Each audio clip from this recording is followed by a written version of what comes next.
আসসালামু আলাইকুম। ডক্টর মো হাফিজউদ্দিনের তৈরি করা বিসিএস সাধারণ শিক্ষা ক্যাডার কর্মকর্তাদের জন্য আধুনিক শ্রেণীকক্ষ ব্যবস্থাপনা, স্মার্ট বাংলাদেশ ও উচ্চশিক্ষা রূপান্তর শীর্ষক এই এক্সপ্লেনারে আপনাদের স্বাগত জানাচ্ছি। আচ্ছা, কখনো কি ভেবে দেখেছেন যে আপনাদের মতো কর্মকর্তাদের দক্ষ শ্রেণীকক্ষ ব্যবস্থাপনা কিভাবে একটি গোটা জাতির ভবিষ্যৎ একেবারে বদলে দিতে পারে? চলুন আজকের এই আলোচনায় বিষয়টা একটু গভীরে গিয়ে দেখি। দেখুন, ডক্টর হাফিজউদ্দিনের গবেষণার একটা বড় অংশ জুড়ে আছে বাংলাদেশের অর্থনীতি আর পুঁজিবাজার। কিন্তু উনার গবেষণা থেকেই একটা অসাধারণ কনসেপ্ট উঠে এসেছে। আমাদের অর্থনীতির আসল মূলধন কিন্তু শুধু শেয়ারবাজার নয়, বরং আমাদের শিক্ষার্থীরা। আর এই অমূল্য সম্পদকে ঠিকঠাকভাবে গড়ে তুলতে হলে একদম টপ নচ ম্যানেজমেন্টের কোনো বিকল্প নেই, তাই না? তো আমাদের আজকের আলোচনার মূল বিষয়গুলো একবার চট করে দেখে নেওয়া যাক। উচ্চশিক্ষায় নেতৃত্ব থেকে শুরু করে বাস্তব চ্যালেঞ্জ, গ্লোবাল থিওরি, ডিজিটাল যুগের ক্লাসরুম এবং এর জাতীয় প্রভাব নিয়ে আমরা কথা বলবো। চলুন প্রথম সেকশনটি দিয়ে শুরু করি, উচ্চশিক্ষায় নেতৃত্ব, the paradigm shift. Classroom management বলতে আসলে আমরা কি বুঝি? আগে ভাবা হতো ক্লাসরুমে পিনপতন নীরবতা মানেই বুঝি ভালো ম্যানেজমেন্ট। কিন্তু আসলে ধারণাটা এখন পুরোপুরি বদলে গেছে। এটা শুধু নিয়ম চাপিয়ে দেওয়া বা শাস্তি দেওয়ার মধ্যে আটকে নেই, বরং এটা হলো এমন একটা স্মুথ লার্নিং এনভায়রনমেন্ট তৈরি করা যেখানে শিক্ষার্থীরা স্বতঃস্ফূর্তভাবে শিখবে এবং নিজেরাই নিজেদের নিয়ন্ত্রণ করবে। মানে একটা সহযোগিতাপূর্ণ কমিউনিটি গড়ে তোলাটাই হলো আসল গেম চেঞ্জার। এই বিষয়টাই এখানে খুব সুন্দরভাবে তুলে ধরা হয়েছে। একদিকে আছেন সেই পুরনো আমলের ডিকটেটর টাইপ শিক্ষক, যিনি শুধুই পাওয়ার খাটান, পানিশমেন্ট দেন আর চক টক বা চক ডাস্টারেই সীমাবদ্ধ থাকেন। আর অন্যদিকে আছেন মডার্ন ফ্যাসিলিটেটর, যিনি মূলত শিক্ষার্থীদের স্বাধীনতা দেন, সমস্যা হওয়ার আগেই সেটা প্রতিরোধের কৌশল নেন আর টেকটক বা প্রযুক্তির ভাষায় কথা বলেন। বুঝতেই পারছেন, আধুনিক শিক্ষাবিদ হতে গেলে আমাদের ঠিক কোন দিকে ফোকাস করতে হবে? এবার আসি দ্বিতীয় সেকশনে, আমাদের বাংলাদেশের একদম গ্রাউন্ড রিয়ালিটি বা বাস্তব চ্যালেঞ্জগুলো নিয়ে। আমাদের উচ্চশিক্ষায় প্রতিদিনের চ্যালেঞ্জগুলো আসলে কি? সরকারি কলেজগুলোতে দেখা যায় ক্লাসে 60 থেকে 100 জনেরও বেশি শিক্ষার্থী। এক একজনের শেখার গতি এক এক রকম। তার ওপর ক্লাস চলাকালীন মোবাইল ফোনের মতো ডিস্ট্র্যাকশন তো আছেই। সাথে আছে তাত্ত্বিক জ্ঞানের সাথে বাস্তব প্রয়োগের বিশাল গ্যাপ। এই সব মিলিয়ে অবস্থাটা একবার ভাবুন তো। এই জন্যে কিন্তু আমাদের ভীষণভাবে নতুন আর অ্যাডাপটিভ কিছু কৌশল গ্রহণ করা একেবারেই অপরিহার্য।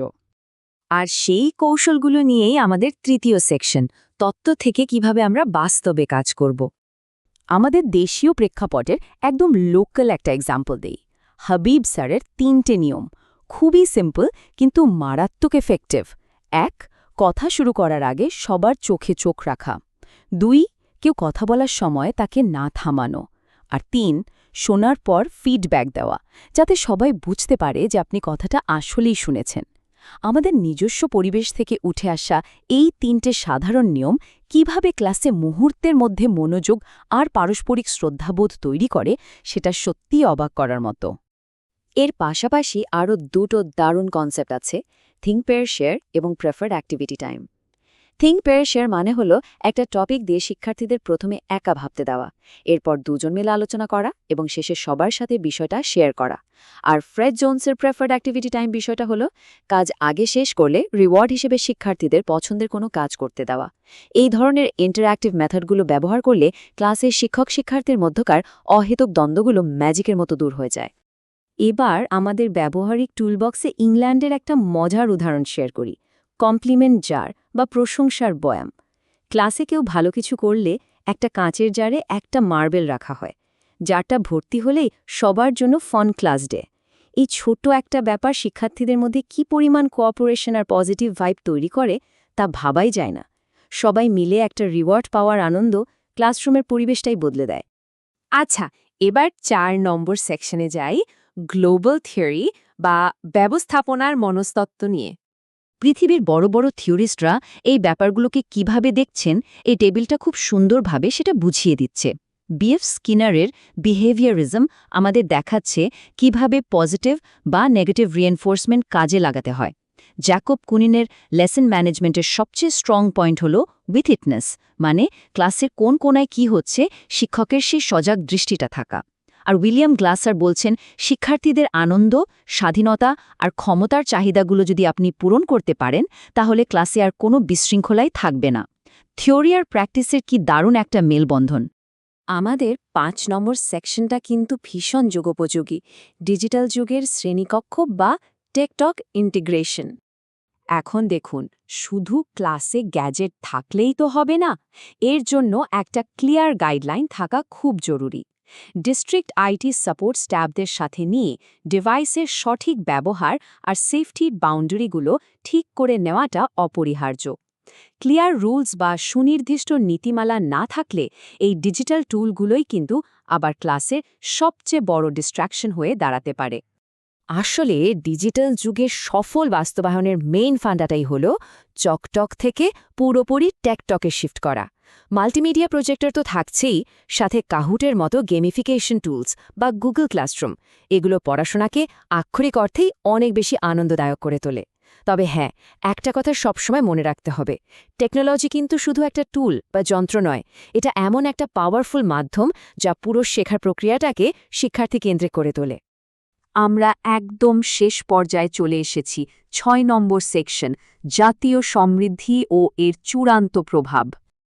আপনারা হয়তো ভাবছেন ক্লাসরুম ম্যানেজমেন্টের সাথে জাতীয় সমৃদ্ধির সম্পর্ক কি? সম্পর্কটা আসলে বিশাল। যখন আপনাদের মতো একজন বিসিএস শিক্ষা ক্যাডার কর্মকর্তা একটা বিশাল ক্লাসরুম অত্যন্ত সাবলীলভাবে ম্যানেজ করেন, তখন সেটা আপনাদের প্রশাসনিক আর লিডারশিপ স্কিলকেই প্রমাণ করে। এটা একদিকে যেমন প্রতিষ্ঠানের সম্মান বাড়ায়, তেমনি দীর্ঘমেয়াদে দেশের জন্য দক্ষ মানব সম্পদ তৈরি করে। সোজা কথায়, এই ক্লাসরুম থেকেই কিন্তু একটা জাতির ভাগ্য লেখা হয়। তো সবকিছুর শেষে আপনাদের কাছে আমার একটা প্রশ্ন রেখে যেতে চাই, একজন শিক্ষাবিদ কি শুধুই একজন শিক্ষক, নাকি তিনি এমন একজন দূরদর্শী লিডার যিনি প্রতিদিন একটু একটু করে একটি স্মার্ট বাংলাদেশের ভবিষ্যৎ নিজের হাতে গড়ে তুলছেন? একটু ভেবে দেখবেন। আশা করছি আজকের এই বিশ্লেষণটি আপনাদের নতুন আইডিয়া জেনারেট করতে এবং তা বাস্তব ক্লাসরুমে প্রয়োগ করতে দারুণভাবে সাহায্য করবে। ভালো থাকবেন সবাই।